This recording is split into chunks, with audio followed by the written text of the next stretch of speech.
Hey guys, it's Clary and today I'll be showcasing the top 5 add-ons for your Bedrock server.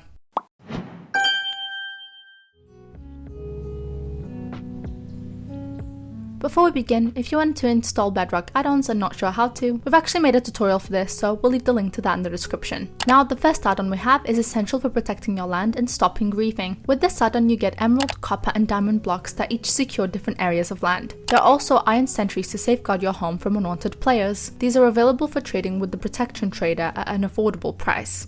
Additionally, both you and any new players will start with a free protection block and a guidebook. This add-on allows players to craft teleport stones for quick travel between locations in-game. This is kind of like the Waystones mod for Java. All you have to do is craft a waystone using this recipe, then customize its name and set it down. It's super simple, and from then on you can teleport between multiple waypoints like so. This mod is a must in any server, and it's the backpack mod. All you have to do is craft a backpack with the recipe on screen here, and you can place it on the ground to interact with it. To wear the backpack, you simply have to sneak and then right click it. There are a couple different styles of backpacks you can craft and they're all super cute.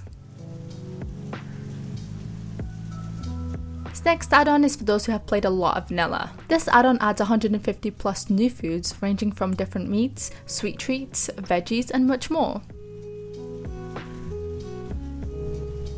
More on add-ons that you need on your server, Tree Capitator is a basic must. All it does is make it so there are no longer floating trees in your world. All you have to do is chop a tree and all of it comes down. This is a super popular Java mod, so now you also have it in Bedrock.